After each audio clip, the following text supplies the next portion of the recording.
What is going on, everybody? Welcome back to another episode of the Figuring It Out Finance podcast. I am Chris Rickenball, and I am your host as always. And this is the podcast where we talk about travel hacking, personal finance, life hacks, and real estate. So let's hop into today's episode. But before that, follow me on all the socials at figuringitoutfinance.com, where you can sign up for my newsletter and stay up to date on everything I'm doing. Keep listening to the podcast wherever you're listening, whether it's on Apple, Spotify, or wherever. And then go ahead and follow me on Instagram and TikTok, where you can see every day what I'm doing, walking flips, some of those travel hacking and personal finance tips, life hacks, and basically what I'm doing. So let's get into today's episode. Episode 34.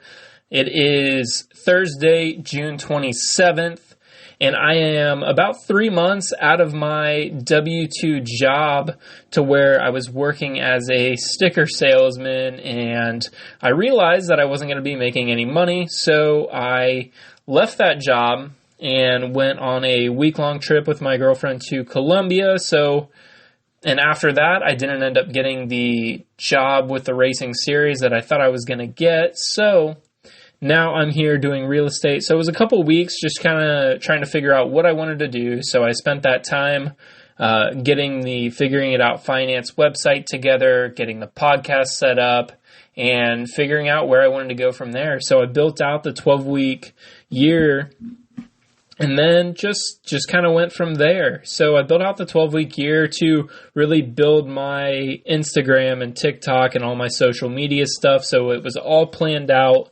And then along the way, I started trying to figure out, I want 100 Instagram followers by the end of the 12 weeks. I've started doing some different things to where I'm commenting on some other people's posts, and that's started to grow, which is doing a lot better now. So I think I was at about 15 followers maybe, and now I'm up to 36 just within a week or two. So slow growth, but it's a grind. The TikTok, I've started to find those little tweaks and things that gets people's attention.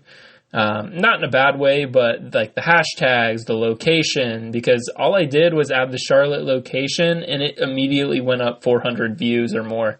So doing those and finding those little things on Instagram as well, trying to figure out how to get that little TikTok logo to be able to post on Instagram. So I need to tinker with that.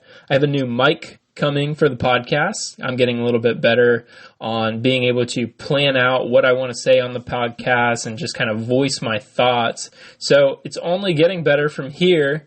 But like I said, about 3 months out of that job. And during that time, about a little over a month ago now, about 2 months, I started working with an agent doing some expired listing calls. I'm trying to look for those creative finance deals of people that had their listings expired. So I've been on probably 4 or 5 different,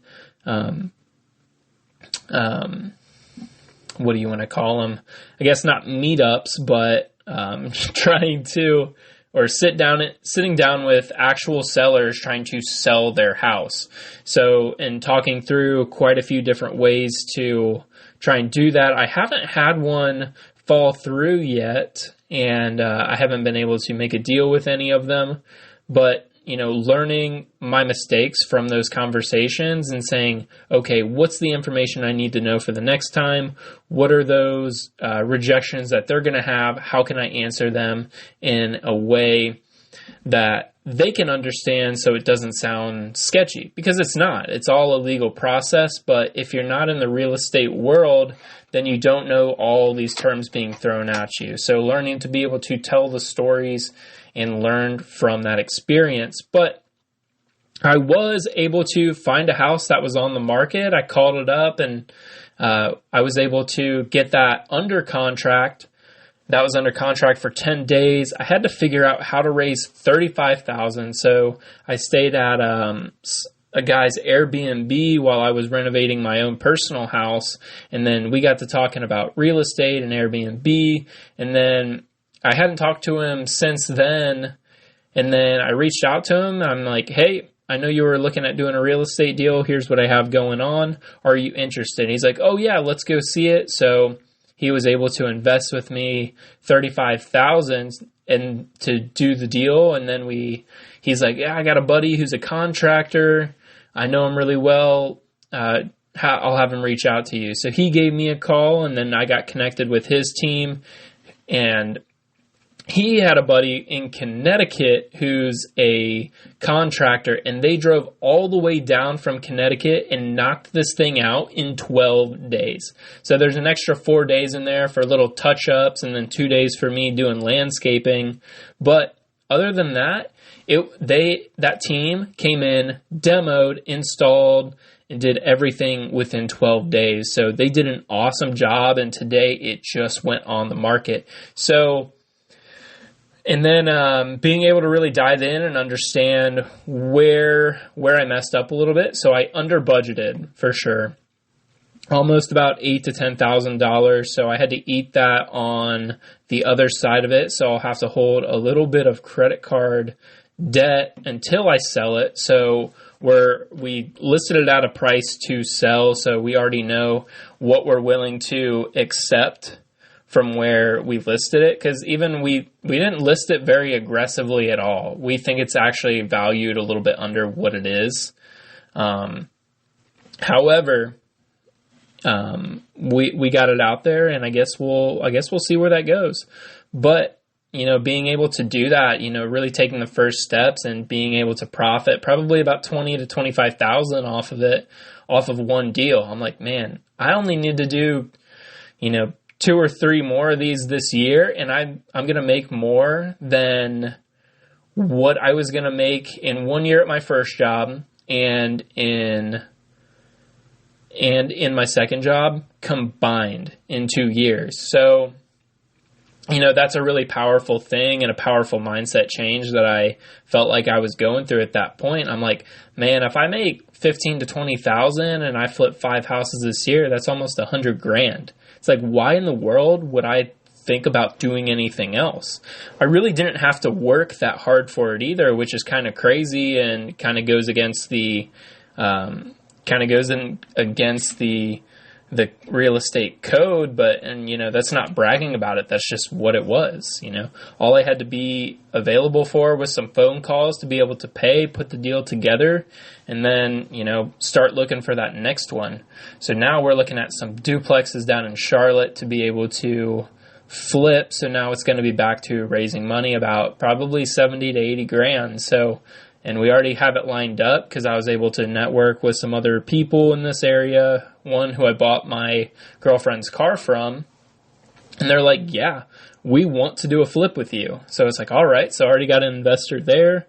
And then once we sell my flip that I have right now, we'll be able to roll that money into the Charlotte duplex deal. So, lots of really cool things coming up. Definitely different from where I started the podcast out, from number 1 to 34, and just in a short span of 3 months, just being able to do some different things and really take life head on here, and not having to work a normal job. It's been interesting and a lot different. There's nobody's looking over my shoulder, so you always have that feeling of, oh, well, I could be doing more, but also I don't really know what to be doing. So it's been fun so far. So I've been reading a lot more books. I'm trying to get back to about 1 or 2 every 2 weeks. And I think that's been really good, throwing reading back into my normal schedule to where I have to sit down and read for 20 to 30 minutes.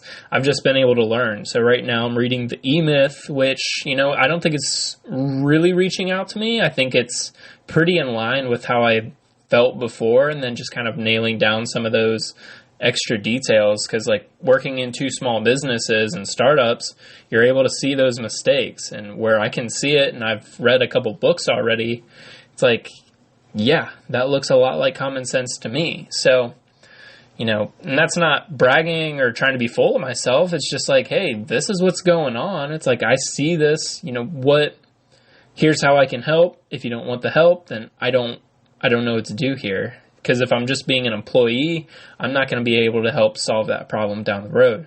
So, reading has done a lot for me, going back into my learning, reading some different topics, not just real estate, but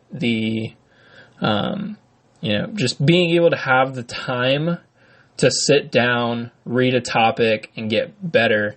And then I've been able to network so much more. I mean, I've met so many people that I wouldn't have the opportunity to meet if I was just working a normal W-2 job. I wouldn't be driving around like I was doing today and talk to two people that had signs in their front yard about their house, about the area.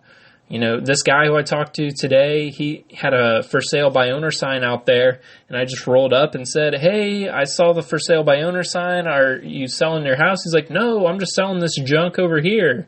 And then he got to talking, and he's like, "Well, I do have this buddy who just came into 20 rentals because this and this person died, and I think he's looking to sell some over in a really hot part of North Carolina." And I'm like, "Yeah, I'm going to need to talk to him." So, just being able to have the time to do that out of a normal job is, something you wouldn't have the chance to do, but you also have to be maximizing that money that you do have. So the flips for the active income and then trying to network and create more income is what I'm trying to do. So that's basically an update on where I'm at, and about to turn 25 here in about a week and a half, I think. So doing it all in the young 20s, heading to a meetup tonight to be able to talk through a house with a wholesaler I met, and a lot going on. So I appreciate you following the podcast. Keep sharing this with your friends, family, whoever. I'm trying to hit 300 downloads before the end of my 12 weeks, so that's really boosted up, and I'm really excited with the numbers, even though I'd say about 150 views is the first one. So that's why I figured I'd give an update on where I'm at now. But I appreciate you tuning into the podcast. I'll be back again on Monday on if I were to go back to college. So that'll be a really interesting episode. Thanks for tuning in, and we'll see you next time. This is Chris Rickenbaugh signing off for the Figuring It Out Finance podcast.